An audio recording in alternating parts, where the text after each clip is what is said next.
de Dieu, qui fait partie du culte. C'est aussi un étudiant du CTS qui va porter la parole ce matin. C'est Kevin. Je vais lui laisser toute la place. Et comment Dieu le bénisse. Amen.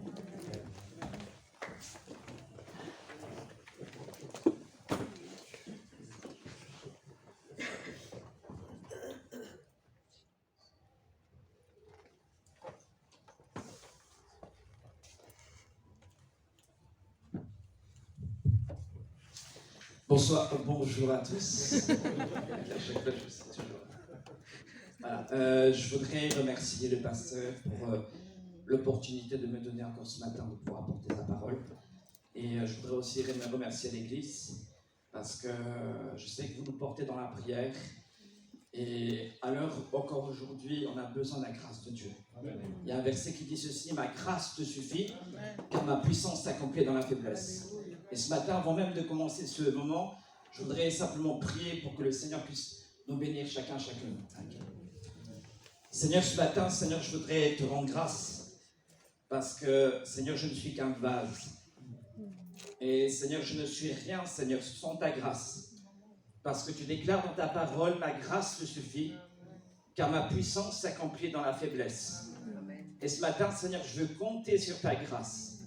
Ce matin, Seigneur Jésus, je veux être sensible à ton cœur, être sensible à tes besoins, à tes attentes.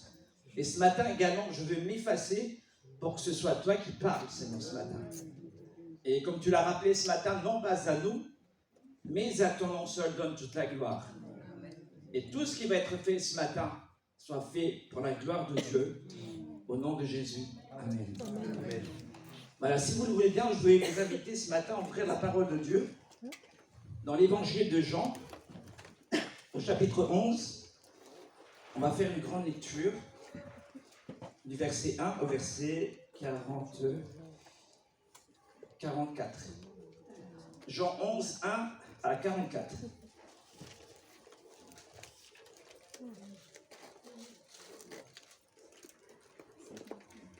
Donc c'est l'histoire de Lazare.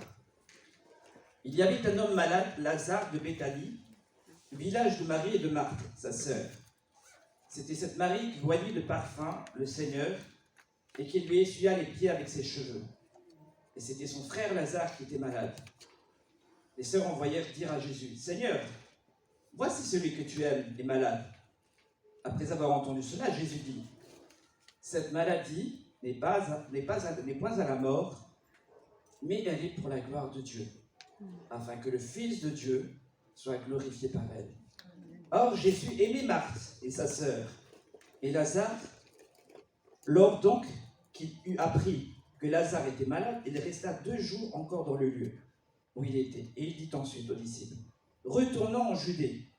Les disciples dirent: Rabbi, les Juifs t'ont récemment cherché à te lapider et tu retournes en Judée? Jésus répondit: n'y a-t-il pas 12 heures au jour? Si quelqu'un marche pendant le jour, il ne bronche pas, parce qu'il voit la lumière de ce monde. Et si quelqu'un marche pendant la nuit, il branche, parce que la lumière n'est pas en lui. Après ces paroles, il leur dit: Lazare, notre ami, dort, mais je vais le réveiller.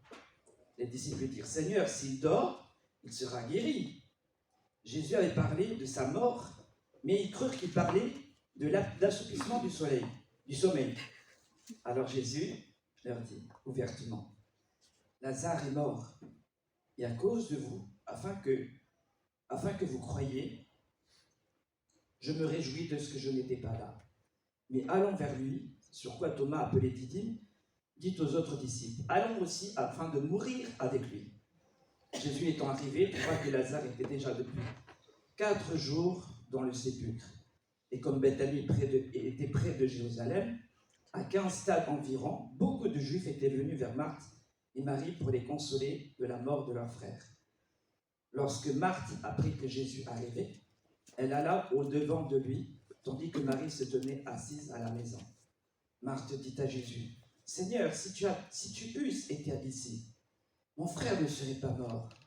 Mais maintenant même, je sais que tout ce que tu demanderas à Dieu, Dieu te l'accordera. Jésus lui dit: ton frère ressuscitera. Je sais, lui répondit Marthe, qu'il ressuscitera à la résurrection au dernier jour. Jésus lui dit, je suis la résurrection et la vie. Celui qui croit en moi vivra. Quand même, il serait mort. Et quiconque vit et croit en moi ne mourra jamais. Crois-tu cela? Elle lui dit, oui Seigneur, je crois que tu es le Christ, le Fils de Dieu qui devait venir dans le monde. Ayant ainsi parlé, elle s'en alla, puis elle appela secrètement Marie, sa sœur, et lui dit, le maître est ici, il te demande. Dès que Marie l'eut entendu, elle se leva promptement et alla vers lui. Car Jésus n'était pas encore entré dans le village, mais il était dans le lieu où Marthe l'avait rencontré. Les Juifs qui étaient avec Marie dans la maison et qui la consolaient, l'ayant vue, se levaient promptement et sortirent la suivre, disant, elle va au sépulcre pour y pleurer. Lorsque Marie fut arrivée là où était Jésus, et qu'elle le vit, elle tomba à ses pieds et lui dit, Seigneur, si tu eusses été ici, mon frère ne serait pas mort. Jésus, la voyant pleurer, elle et les Juifs qui étaient venus avec elle, frémit en son esprit et fut tout ému. Et il dit, où l'avez-vous mis? Seigneur, lui répondirent-ils, viens et vois. Jésus pleura. Sur quoi les Juifs dirent, voyez comme il l'aimait. Et quelques-uns d'entre eux dirent, lui qui a ouvert les yeux de l'aveugle, ne pouvait-il pas faire aussi que cet homme ne mourût? Point.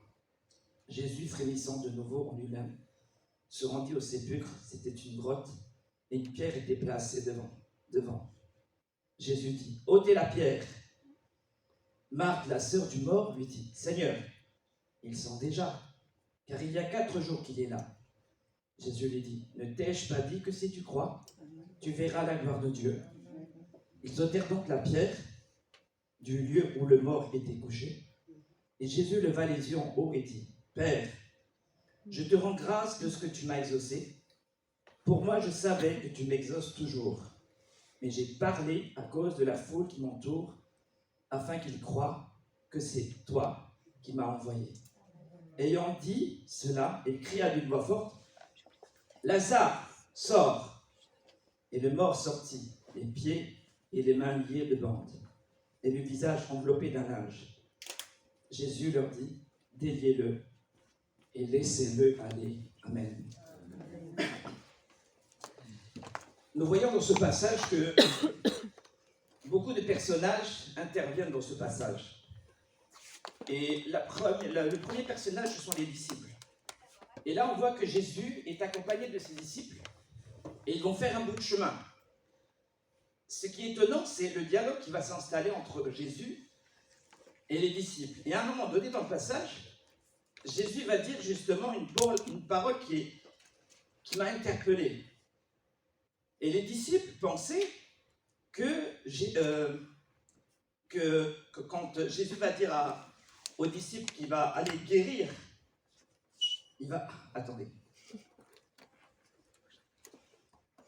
Dans ce passage, les disciples pensaient que cette maladie conduirait Lazare à un sommeil physique. Vous voyez? Mais quand Jésus parle de sommeil, il ne parle pas de sommeil physique. Il parle justement de la mort. Et la mort est comparable à un sommeil. Et de l'autre côté, à un moment donné, Jésus va leur parler ouvertement. Il va leur dire, Lazare est mort. Et voyez mes bien-aimés, ce qui est étonnant dans ce passage, c'est qu'il y avait comme une sorte de déphasage.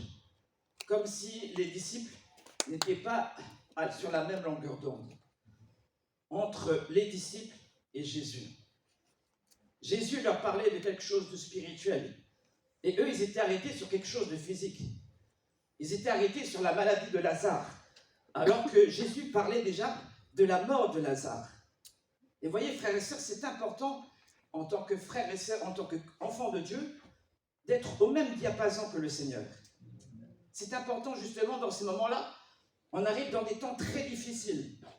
Et voyez, quand on reste dans la présence de Dieu, le Seigneur nous révèle des choses, il nous révèle des vérités spirituelles.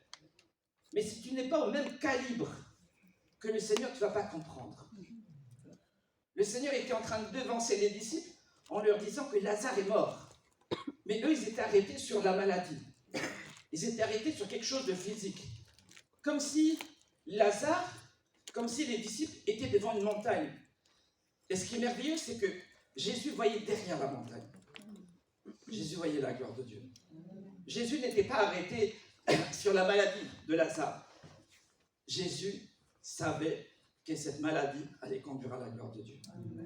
Et parfois, il y a des situations qui arrivent dans notre vie où des choses négatives. Il y a un verset qui dit, Romains 8, 28, « Toutes choses concourent au bien de ceux qui aiment Dieu, de ceux qui sont appelés selon son dessein. » Et parfois, il y a des situations de notre vie, on ne contrôle pas. Et pourtant, on dit, Seigneur, prends tout. Le Seigneur est en train de nous dire, si tu as vraiment confiance en moi, ne regarde pas ta situation comme une montagne, mais regarde ça comme la gloire de Dieu. Alléluia. Et le Seigneur est en train de t'interpeller ce matin. Peut-être que tu as des problèmes, peut-être que tu as des soucis, peut-être que tu vois tes problèmes comme une montagne. Et moi, j'aimerais te dire ceci. Regarde au-delà. Au-delà. C'est très important parce que on va avancer dans les temps et il y aura comme un décalage entre les gens du monde et les enfants de Dieu. Et nous, on voit un désert alors qu'il y a un oasis. Et c'est très important, frères et sœurs. La Bible dit ceci que soyons renouvelés dans notre intelligence. Amen. Il y a quelque chose de très important dans ce passage, c'est que Marie était assise à la maison. Et je vais vous dire, frères et sœurs, il faut être assis dans la présence de Dieu. Il faut être assis dans les promesses de Dieu.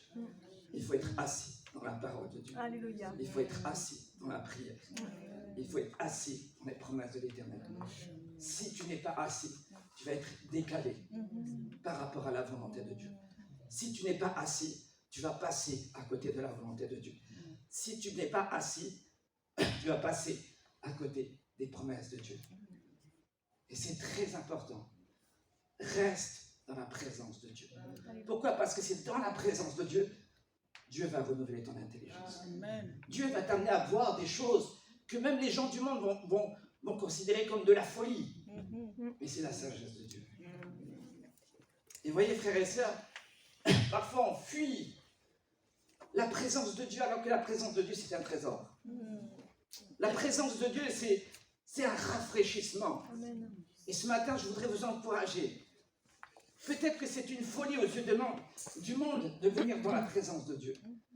Le Seigneur renouvelle votre intelligence. Le Seigneur vous donne une intelligence pour comprendre ce qui se passe aujourd'hui. Aujourd'hui, on parle de détresse. On parle d'angoisse. Moi, j'aimerais vous dire ceci. Opportunité. Opportunité. Opportunité. Ne faites pas de vos problèmes une montagne. Faites-en une opportunité pour glorifier le Seigneur. Une opportunité. Peut-être que vous voyez ça comme un obstacle. Opportunité. Laissez Dieu faire les choses. C'est très important. Il y a comme un décalage entre Jésus et ses disciples. Pourquoi? Parce que Jésus était constamment en communion avec son Père. Il savait déjà d'avance ce qui allait se passer dans l'avenir. Et frères et sœurs, il y a des choses dans ma vie, Dieu me montre des choses à l'avance. Pourquoi? Parce qu'il faut être assis dans la présence de Dieu. Sinon, on est comme la girouette. On est ballotté par le vent.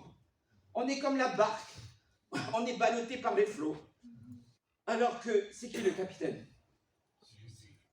C'est Jésus. Et parfois, ce qui est étonnant, c'est que on veut conduire les choses par nous-mêmes. On dit à Jésus, Seigneur, c'est moi le capitaine. Et quand on échoue, Seigneur, reprends ta place. C'est ça. Il y a une contradiction parce que on dit souvent, Seigneur, prends tout. Mais dans la réalité, c'est moi qui prends tout. C'est pas Jésus qui prend tout. Et je voudrais vous inviter, vous encourager. Laissez Dieu faire les choses. Peut-être que tu ne comprends pas maintenant. mais tu vas comprendre plus tard. Peut-être que c'est des choses qui sont cachées maintenant, mais tu vas comprendre plus tard. Laisse le Seigneur prendre en main les choses. On peut parler de... Ce qui est merveilleux aussi dans ce passage, c'est que à un moment donné, Jésus et ses disciples sont en train de cheminer, et Dieu va révéler ces choses à travers le Fils de Dieu. Il va dire ceci, Lazare est mort. Mais voyez, ce qui est merveilleux dans ce passage, c'est que le Fils de Dieu, il est bienveillant à l'égard de ses disciples. Il prévient ses disciples. Pourquoi? Parce que quand ils vont arriver en Judée, il y aura la mort. Mais Dieu va préparer ses disciples. Et ça, c'est la bienveillance de Dieu. Amen. Ça, c'est la grâce de Dieu. Ça, c'est la miséricorde de Dieu. Quand tu vas passer par des temps difficiles, Dieu va te donner une parole qui va te préparer. Amen. Pourquoi? Parce que tu vas être avec lui dans ce moment difficile. J'ai jamais vu Jésus laisser son disciple tout seul. Dieu a toujours été là. Et d'ailleurs, le Seigneur va toujours dire ceci, je suis avec vous tous les jours jusqu'à la fin du monde. Amen. Le Seigneur prend soin de ses brebis. Amen. Le Seigneur prépare ses brebis. Le Seigneur est bienveillant à l'égard de ses brebis.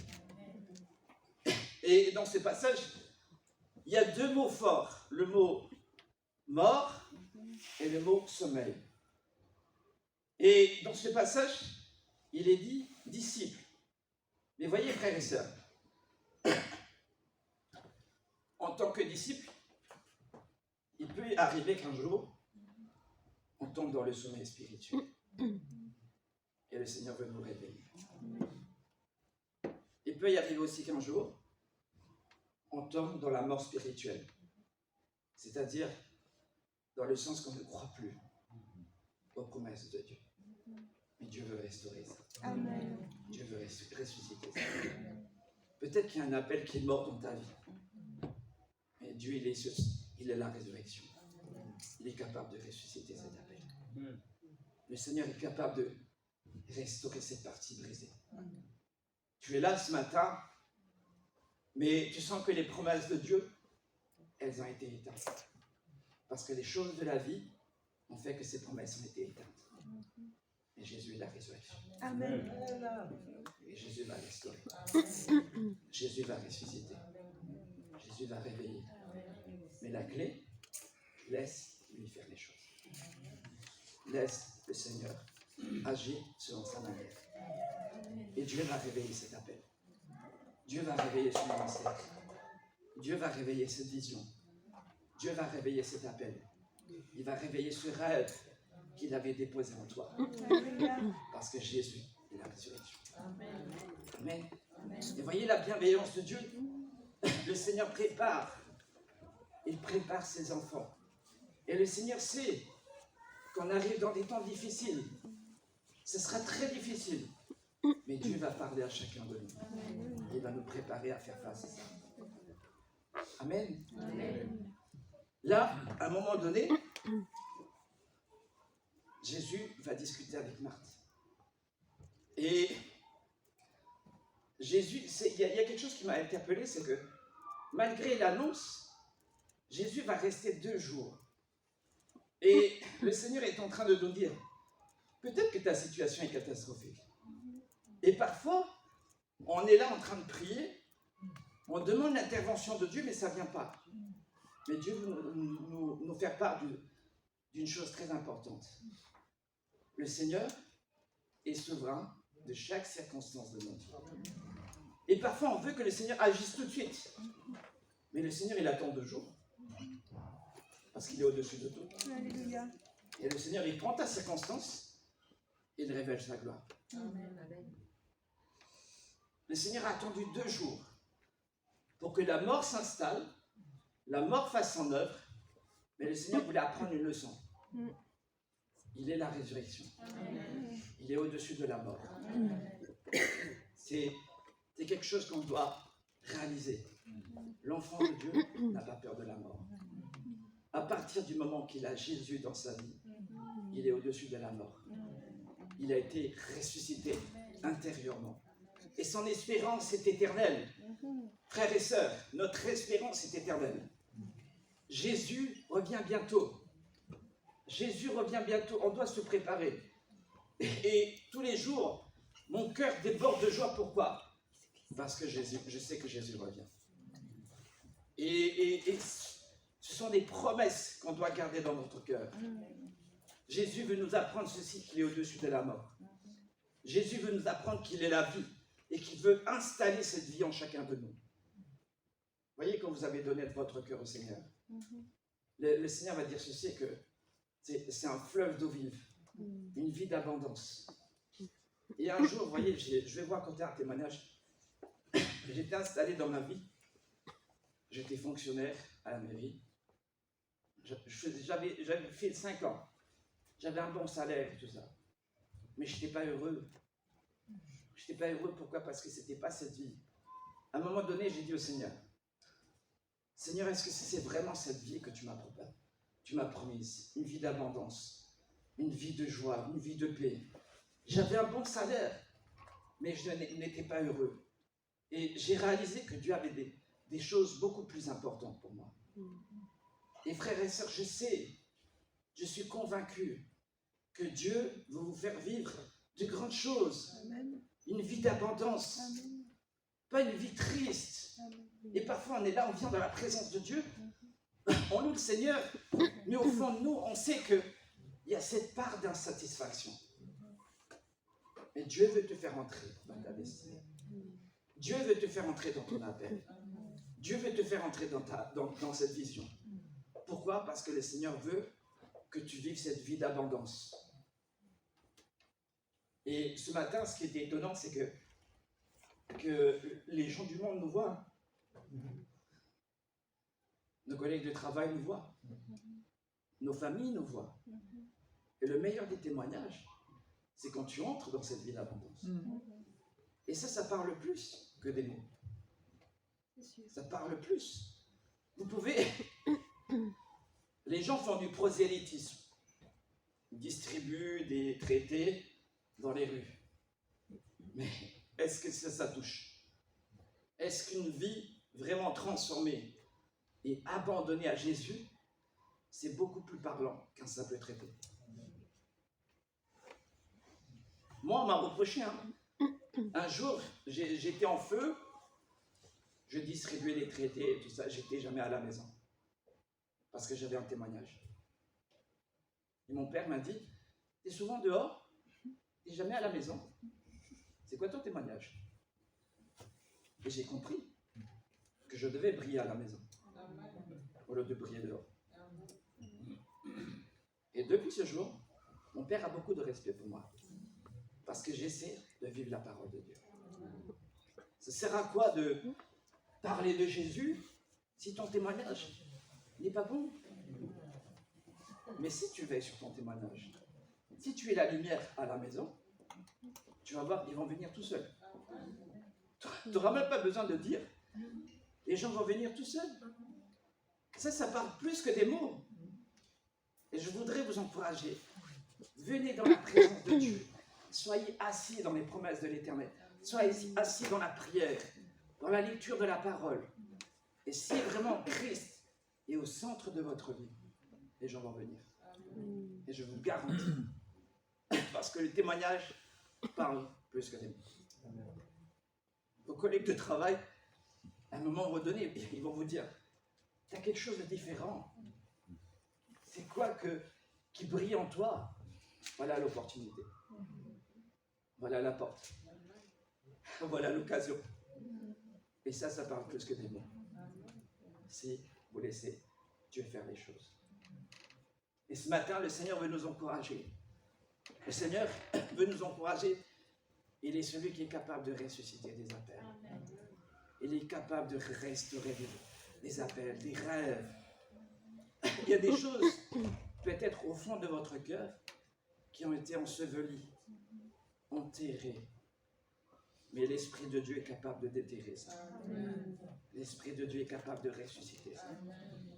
Il va faire au-delà de ce que tu peux penser. Au-delà de ce que tu peux imaginer. Dieu va te faire fouler des endroits que même dans ta pensée, tu n'aurais pas imaginé. Il va t'amener à côtoyer des gens que même dans la logique humaine, c'est impensable. Et ça, c'est le Seigneur. Et je voudrais vous encourager. Restez attachés au Seigneur. Amen. Il y a aussi, regardez Marthe. À un moment donné, Marthe, elle avait besoin d'une consolation. Elle était dans la maison, mais son cœur était dehors. Pourquoi? Parce que même les gens qui sont venus dans sa maison ne pouvaient consoler son cœur. Et voyez, le secours de l'homme, il est vain. Tu peux être avec la famille. Ils peuvent te consoler. Mais le seul consolateur, c'est Dieu. La parole que Dieu va te donner, elle va apaiser ton cœur. Et même parfois, devant la maladie, devant la souffrance, les mots humains sont insuffisants. Mais quand Dieu donne une parole, console le cœur. Et cette femme avait besoin d'une consolation. Les gens se sont déplacés de Jérusalem pour apporter la consolation. Mais le secours de l'homme était vain. Parce que la consolation divine était sur le chemin. Jésus est le seul qui peut apaiser nos cœurs. Et ce matin, tu es là, peut-être que tu vis dans une certaine détresse, amertume. Vous voyez cette femme, quand elle a parlé, c'était l'amertume qui parlait. C'était la tristesse qui parlait. Et vous voyez, parfois, on ne veut même pas prier parce que dans notre cœur, on est déçu. On ne veut même pas prier parce que c'est l'amertume qui prend le dessus. On ne veut même pas prier parce que ce sont les si tu avais été là, Seigneur, qui prennent le dessus. Et vous voyez, et du coup, on perd de vue le Seigneur. On perd de vue la consolation. On perd de vue celui qui peut apaiser nos cœurs. Jésus, il est le prince de paix. Et quand Dieu dépose une paix dans le cœur d'une personne, la paix, elle dépasse tout entendement. Et cette femme était rongée par l'amertume. Cette femme était rongée par la tristesse. Et quand elle est venue à la rencontre du Seigneur, le Seigneur lui a donné une parole. Et ce matin, le Seigneur te donne une parole. Il est celui qui peut consoler ton cœur. Il est celui qui peut apaiser ton cœur. Il est celui qui peut te guérir. Une déception sentimentale. Une déception humaine. Une déception familiale. Quand Dieu donne une parole, elle pense la plaie du cœur. Elle guérit la paix du cœur. Et ce matin, le Seigneur veut guérir. Le Seigneur veut restaurer. Il veut ressusciter ce matin. Amen. Frères et sœurs, Marthe pensait que la résurrection, c'était au dernier jour. Mais la résurrection, c'est aujourd'hui. Parce qu'aujourd'hui, c'est jour de grâce. Le Seigneur est capable de ressusciter maintenant. Pas au dernier jour. Maintenant. Et le seul outil pour voir ces choses s'accomplir dans votre vie, il faut croire. La foi. Si tu crois, tu verras la gloire de Dieu. La résurrection, c'est maintenant. La vie d'abondance, c'est maintenant. C'est pas demain. Si vous venez tel que vous êtes, Seigneur, je crois que tu es capable. Seigneur, je crois que tu es capable de restaurer cette partie qui est éteinte en moi. Seigneur, je crois que tu es capable de me consoler intérieurement. Seigneur, tu es capable de me libérer de cette déception. Maintenant, Seigneur. Fais-le maintenant. Pas demain, maintenant. Parce que je veux franchir le seuil de cette maison. Le cœur libéré. Le cœur affranchi. Le cœur guéri. Et le Seigneur a dit, maintenant. Maintenant, c'est jour de grâce. Maintenant, c'est jour de délivrance. Maintenant, c'est jour de guérison. Frères et sœurs, soyez bénis. Soyez bénis. Le Seigneur, c'est maintenant. Cette femme était calée au dernier jour. Et le Seigneur était en train de la rappeler. mais je suis la résurrection. Mais je suis la vie. Et ce qui est étonnant aussi, c'est que les disciples, Marthe, ils étaient calés sur une certaine idée de Jésus. Et parfois, dans notre vie chrétienne, à un moment donné, on s'arrête à une étape. Et on a une certaine idée de Jésus.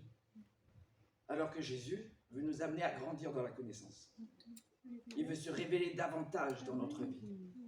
Vous voyez, au début, les disciples pensaient que Jésus était celui qui guérit.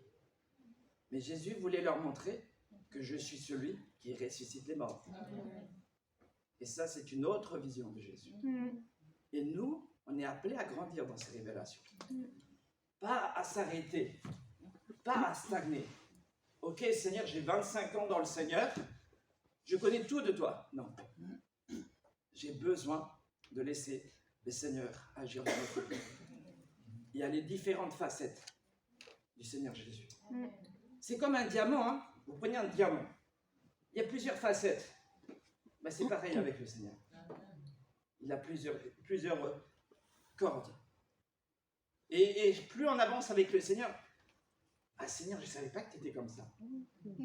Seigneur, je ne savais pas que tu étais comme ça. Et waouh, tu viens dans la présence de Dieu. Seigneur, il m'a secouru. Seigneur m'a guéri. Seigneur m'a restauré. Les différentes facettes du diamant. Et plus on croit dans la présence de Dieu, le Seigneur nous fait montrer. Voilà, je suis fidèle. Voilà, je suis celui qui te guérit. Je suis celui qui te donne la paix. Les différentes facettes du Seigneur. Alléluia. En tant que disciple, on est appelé à grandir, à croître.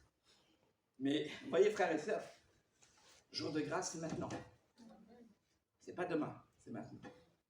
Parce que Dieu veut vous révéler de grandes choses encore. Vous voyez, moi j'ai 22 ans de conversion dans le Seigneur. Mais tous les jours, j'apprends de nouvelles choses.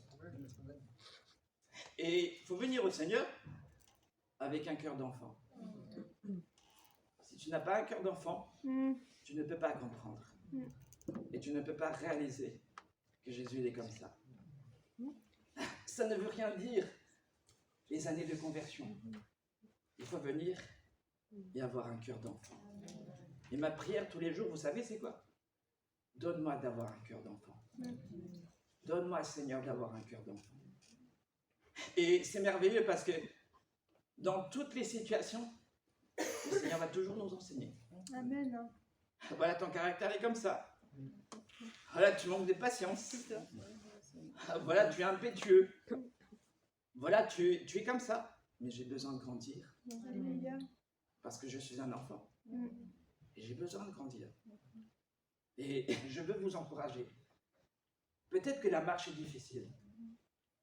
Mais Dieu vous a promis d'être là, avec vous.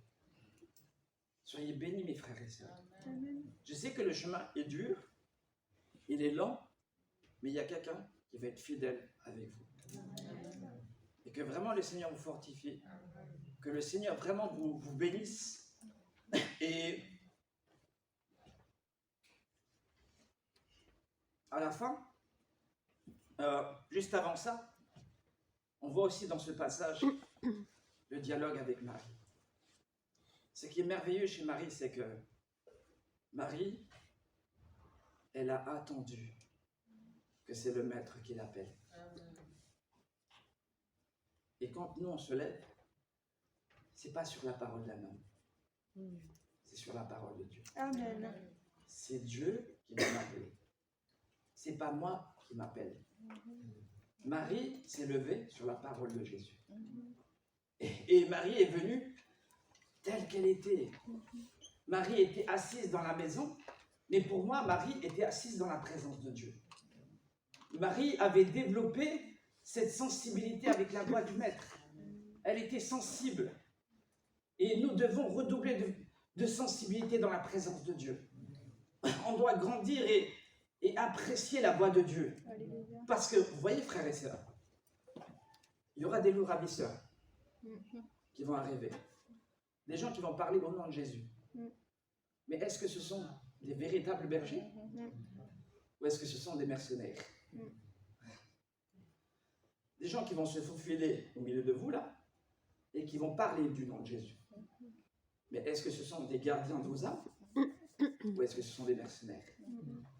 Et si vous ne développez pas cette sensibilité à la voix du Maître, vous allez vous laisser emporter. Alléluia. Il y a tellement de faux prophètes, il y a tellement de faux docteurs, il y a tellement de faux pasteurs, il y a tellement de faux frères qui se déguisent en brebis, mais à l'intérieur ce sont des loups. Et qui parlent au nom de Jésus, mais dans leur cœur, c'est pour ravir les brebis.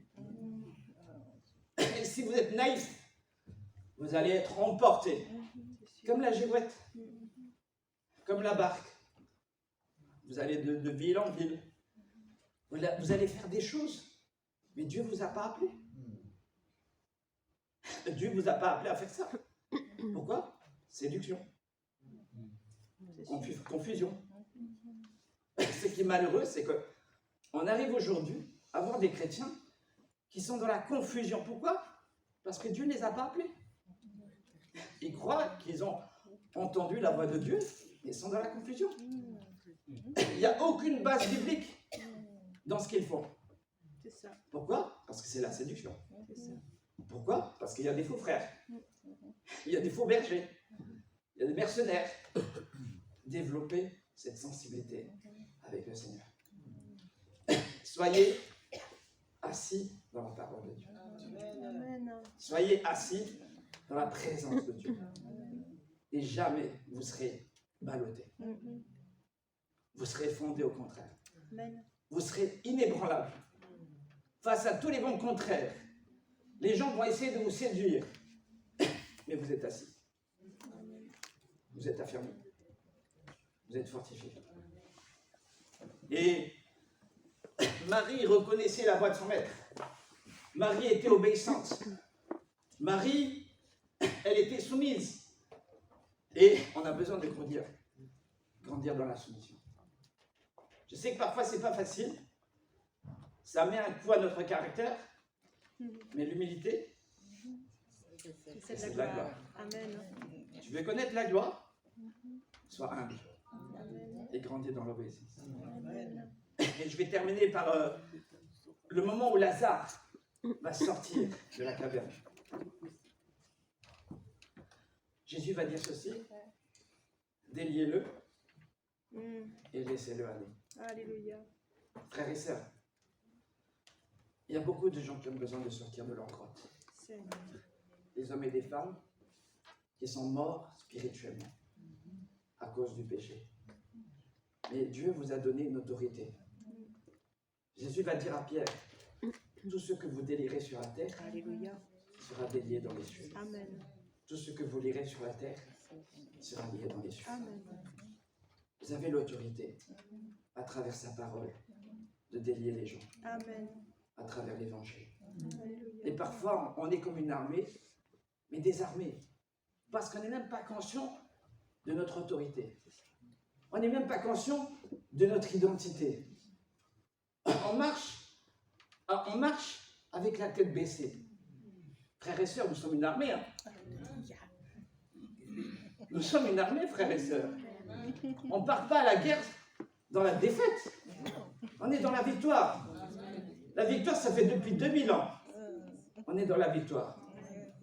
Et Dieu vous a donné une autorité pour délier les gens, pour libérer les gens. Et il y a des gens à Jemap qui vous attendent. Ça fait trop longtemps que l'Église est derrière les murs. C'est vrai. Et ce matin, le Seigneur vous interpelle Alléluia. à vous lever parce que vous avez une autorité. Parce qu'il vous appelle aussi à laisser les gens, à les amener à grandir dans cette liberté en Jésus. Nous ne sommes pas là pour contrôler les gens. Nous sommes là pour les amener à entrer dans leur appel. Ma prière ce matin, c'est que chacun de vous, vous puissiez entrer dans votre destinée, dans votre appel. Ça, c'est ce que j'ai à cœur. La résurrection, la vie, c'est maintenant, c'est pas demain. On va fermer les yeux. Et puis je vais demander à l'équipe de louange d'apporter juste un chant. Et je vais faire un appel.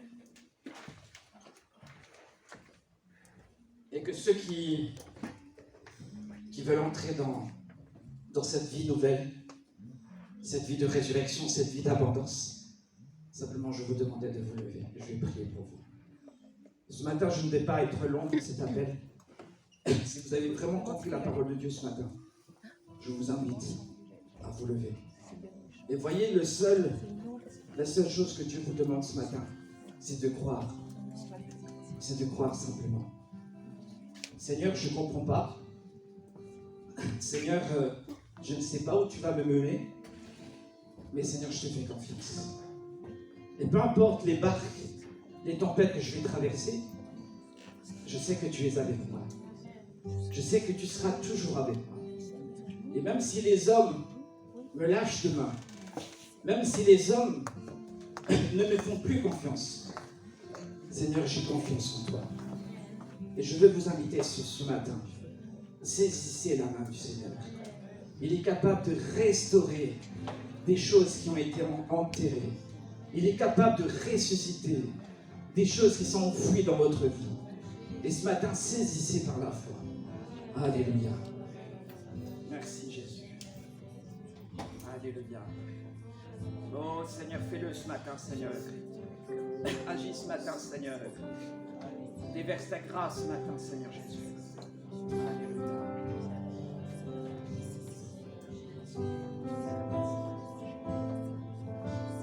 Sentez-vous libre ce matin, Seigneur. Sentez-vous libre et bien-aimé ce matin de vous lever.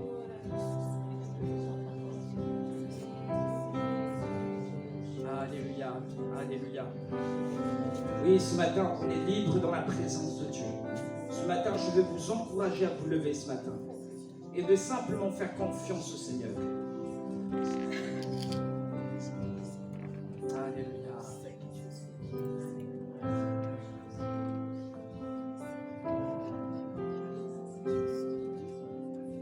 Seigneur, fais-le ce matin, Seigneur.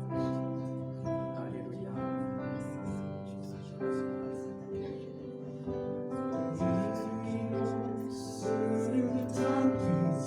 Oui, ce matin, fais-le ce matin. Nous avons besoin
matin, Seigneur. Pose simplement ta main, Seigneur. Pose simplement ta main, Seigneur. Guéris ce matin, Seigneur, une personne dont le cœur est brisé. Guéris ce matin, Seigneur. Fais-le ce matin, aujourd'hui. Seigneur, des jours de réflexion ce matin. Ces jours de grâce ce matin. Ces jours de résurrection ce matin. Ces jours de délivrance ce matin. Seigneur, prends place ce matin. Touche les cœurs ce matin. Bénis chaque frère et chaque sœur ce matin. Et ravive cet appel ce matin. Restaure ce ministère ce matin. Rétablis ce matin mes frères et sœurs dans la position que tu les as appelés, dans la vision que tu les as appelés, dans le rêve que tu les as appelés. Ce matin, je veux croire que les promesses de l'Éternel vont s'accomplir ce matin. Ce matin, je veux croire que tu vas agir et que tu es en train de guérir. Je crois que ce matin, tu es en train d'agir dans les cœurs ce matin, Seigneur. Pose ta main sur chaque famille. Pose ta main sur chaque frère. Pose ta main sur chaque sœur. Pose ta main sur chaque enfant. Pose ta main dans l'église. Et déverse ta vie en abondance. Déverse ta vie en abondance ce matin. Seigneur, que les chaînes tombent maintenant. Que les liens tombent maintenant, Seigneur. Et que la guérison se manifeste. Viens, Seigneur, ce matin. Nous voulons voir ta gloire ce matin. Voir ta puissance ce matin. Seigneur, révèle ta gloire. Révèle ta gloire. Révèle ta gloire ce matin.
Alléluia.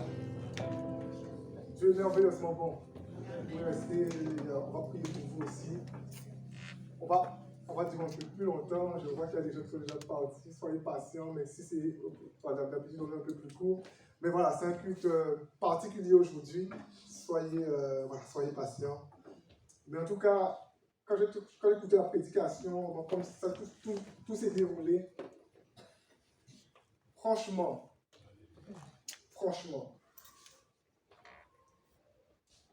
ne disputez jamais la vision que le pasteur donne à une église. Parce que Dieu tombera sur vous. Vous savez, depuis la Covid, j'ai lancé vraiment une vision franche à cette église. Priez. s'arrêter et prier. Je sais qu'il y a des gens qui n'ont pas compris cette direction. Je le sais. Je sais. Je sais qu'il y a des gens qui ont parlé. Oh, on prie, on prie. Il y a des gens qui se perdent dehors.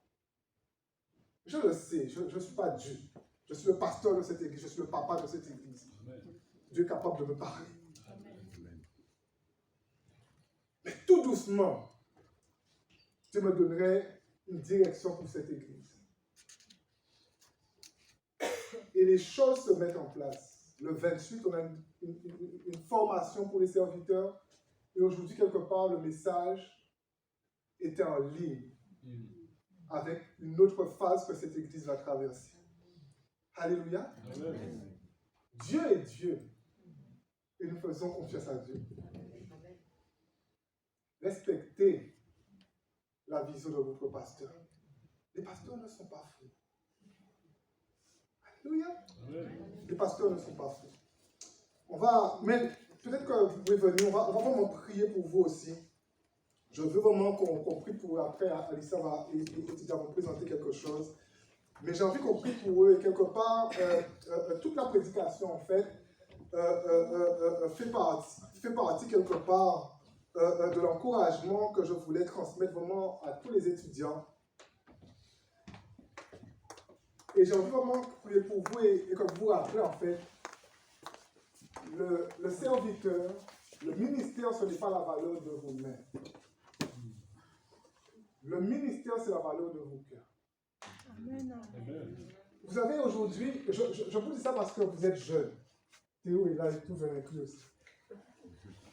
Mais je vous dis ça parce que vous êtes jeunes. Aujourd'hui, en fait, on est en train de vous embrouiller. Le frère a parlé de confusion. On est dans une ère de confusion. On est en train de vous embrouiller.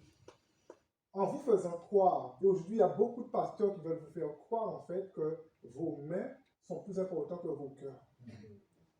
La parole de Dieu, c'est le contraire. C'est vrai. Amen. La valeur du ministère, ce n'est pas la valeur de vos mains.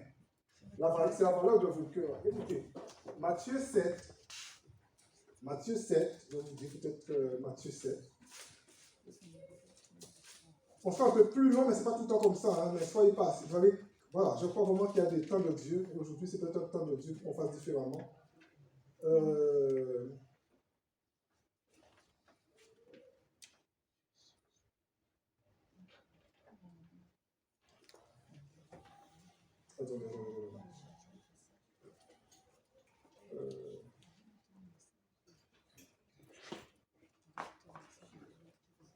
Je suis confus.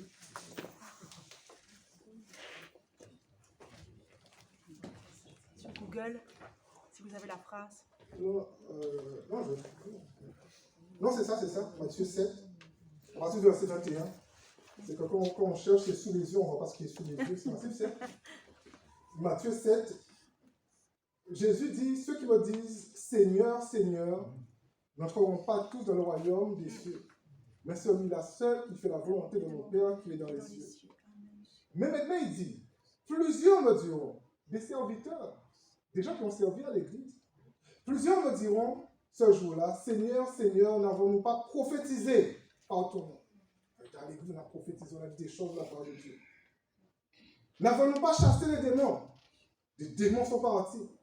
Et n'avons-nous pas fait beaucoup de miracles par ton nom? Alors je leur dirai ouvertement. C'est intéressant, hein, la réponse de Jésus ne va pas considérer ce qu'ils ont fait. Mais Jésus va leur dire, alors je leur dirai ouvertement, je ne vous ai jamais connu. Ça veut dire que Jésus ne leur répond pas en fait, ok, levez vos mains. Non, Jésus va dans leur cœur. Je ne vous ai jamais connu. Eux, en fait, ils viennent en fait avec ce qu'ils ont fait devant Dieu. Vous savez, et c'est là le problème. Vous pouvez, comme on dirait, charmer beaucoup de gens avec vos capacités. Vous pouvez endormir beaucoup de pasteurs avec vos mains. Mais vous ne pouvez pas endormir Dieu avec vos mains. L'Éternel regarde le cœur.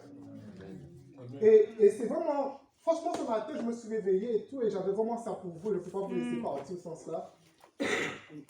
La valeur du ministère ne se résume pas à la valeur de vos mains, Mais la valeur du ministère se résume à la valeur de vos cœurs. Gardez-vous. Amen. Le frère a parlé de Marthe. Marthe a choisi en fait d'alimenter son cœur dans la présence de Dieu. Elle pouvait faire beaucoup de choses. C'était une femme de maison. À l'époque, les femmes savaient non, Marie, pardon, pouvait faire beaucoup de choses. Tout ce que Marthe faisait pour Jésus, Marie savait le faire. Mais Marie a choisi, en fait, de prendre soin de son cœur. Donc, vraiment, prenez soin de vos cœurs. La valeur du ministère, c'est la valeur de vos cœurs. Je vais peut-être demander, je ne vais pas prier peut-être moi-même, je vais peut-être demander à Olivier, peut-être de sa place, s'il peut prier vraiment et bénir les étudiants. Seigneur, tu es le Dieu Tout-Puissant. Seigneur, nous voulons tous être des instruments entre tes mains, Seigneur. Seigneur, tu vois ces jeunes qui sont là, Seigneur, au Dieu de gloire, qui se sont approchés de toi. Ils veulent te suivre de tout leur cœur. Seigneur, c'est toi qui appelles à l'existence et qui n'existe pas. Seigneur, c'est toi qui transformes les cœurs. Seigneur, conduis-les, Seigneur, au Dieu de gloire. Qu'ils soient, Seigneur, ces instruments entre tes mains, Seigneur. Qu'ils puissent, Seigneur, faire ta volonté, Seigneur, au Dieu de gloire. Qu'ils puissent marcher, Seigneur, sur l'étroite voie que tu as, Seigneur, tracée pour eux. Seigneur, il a été question que tu reviens bientôt. Seigneur, qu'ils puissent être prêts, Seigneur, pour toi. Dans le champ, Seigneur, en train de travailler pour toi, Seigneur. Que toute la gloire te soit rendue. Bénis-les, Seigneur, au Dieu de gloire. Qu'ils soient fortifiés, Seigneur, dans le choix, Seigneur, qu'ils ont fait de te suivre, Seigneur. Et cela jusqu'au bout. Que toute la gloire te soit rendue dans le précieux nom de Jésus-Christ. Amen. Soyez bénis, soyez bénis, soyez bénis. Je ne vais pas parler beaucoup, mais Alicia a juste un projet en fait à présenter à l'église. Alicia et Tida, un projet, une mission. Je vais juste les laisser présenter. De quoi? Ah oui, oui, oui, oui.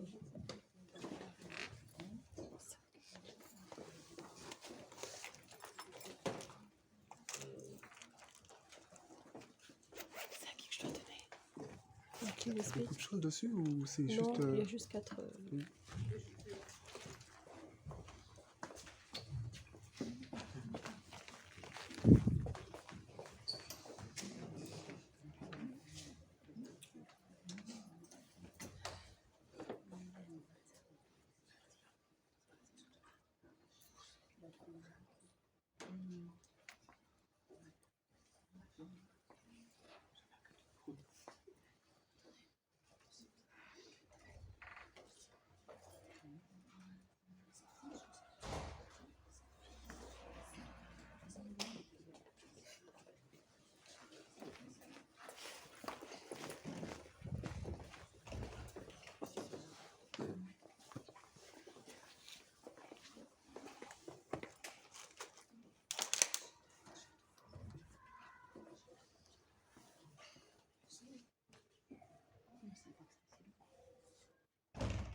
Donc voilà. En fait, avec l'école du CTS, souvent, chaque été, ils envoient des étudiants un peu partout dans le monde. Il y a des missions, diverses missions et tout. Et cet été, avec Tida, on avait à cœur de partir au Cambodge. Et donc, du coup, on allait servir au Cambodge. Si tu passes la slide suivante. Le CTS envoie 3 équipes différentes. Donc, nous, on va au Cambodge. Après, il y a une autre équipe qui part aux États-Unis. Et alors, il y a une autre équipe qui part au Laos. Et je vais juste laisser Tida expliquer un peu plus ce qu'on va faire au Cambodge et le contexte. Voilà, bonjour à tous. Merci de nous accueillir déjà et de prendre ce temps-là pour nous écouter par rapport au projet. Ça ne va pas durer longtemps. Je ne sais pas si vous connaissez, si vous savez où se trouve le Cambodge, pour certains. Le Cambodge, en fait, c'est en Asie du Sud-Est et c'est mes origines en fait. Donc, je suis cambodgienne. Donc on a choisi le Cambodge parce que en fait c'est un pays qui nous tient à cœur et au niveau du contexte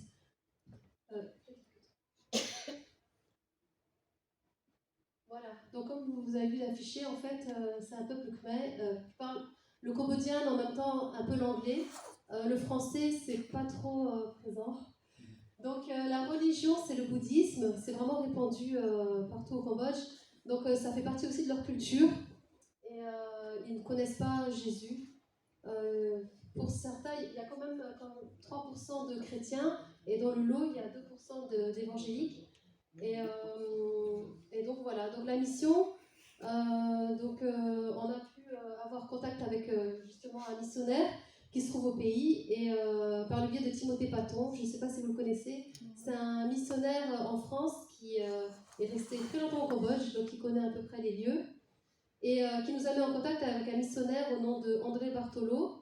Il travaille dans un organisme, donc dès qu'on arrivera sur le terrain, on ira dans la capitale, à Phnom Penh, et on aura une formation de 3 jours avec l'organisation pour la mission. Donc je ne sais plus c'est-à-dire la durée de la mission. La durée de la mission, c'est 3 semaines.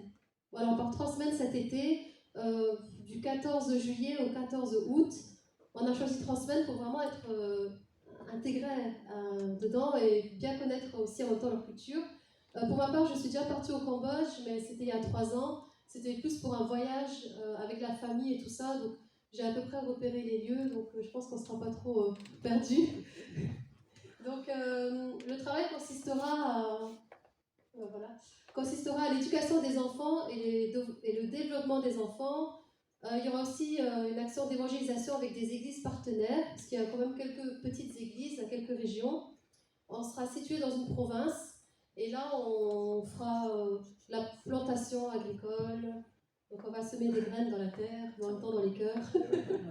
Ils construisent des puits aussi, donc on sera vraiment un peu dans la campagne.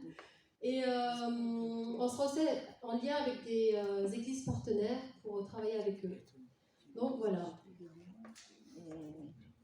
Voilà, on va juste vous demander de prier pour nous pendant ces 3 semaines. Du coup, on part mi-juillet jusqu'à mi-août. Amen.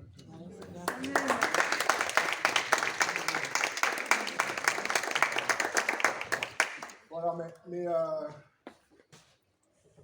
vous imaginez que tout ça, ça a un coût. Pour les étudiants, partir sur un projet comme ça, c'est vraiment pas de foi. À l'époque, je me rappelle, je l'avais fait une ou 2 fois, mais c'est un pas de foi. Donc, je voulais vraiment en fait qu'on puisse non seulement les soutenir de la prière, mais que nous puissions aussi les soutenir de manière plus pratique aussi par un don.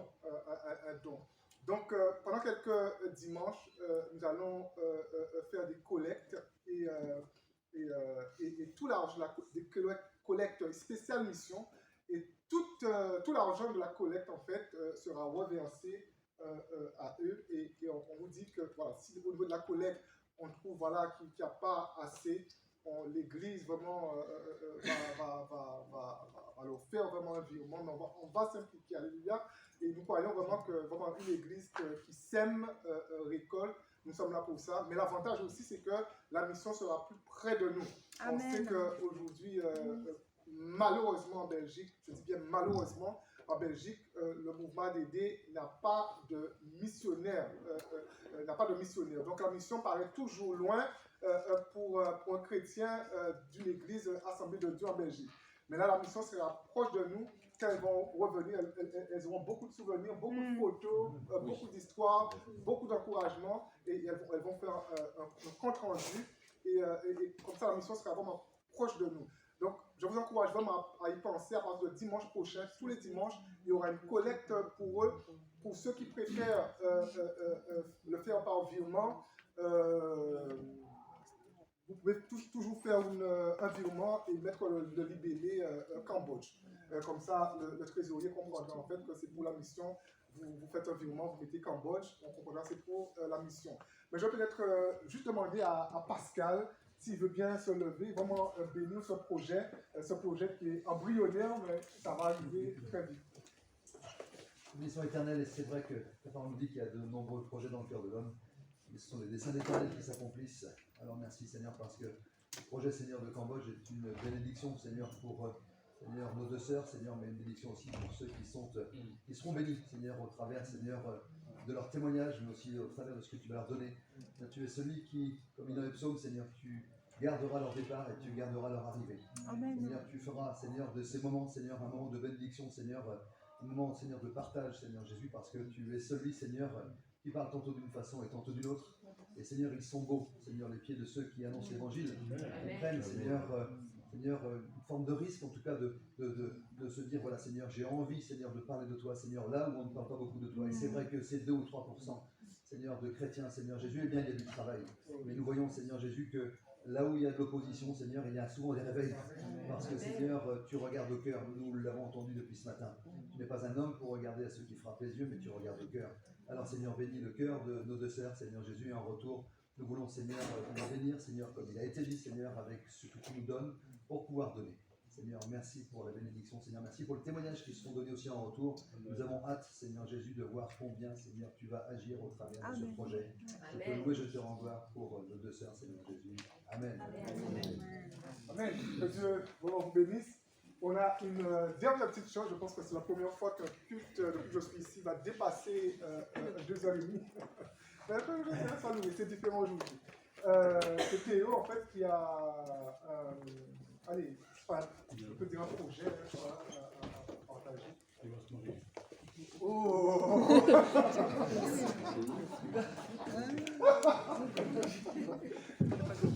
Alors du coup c'est une soirée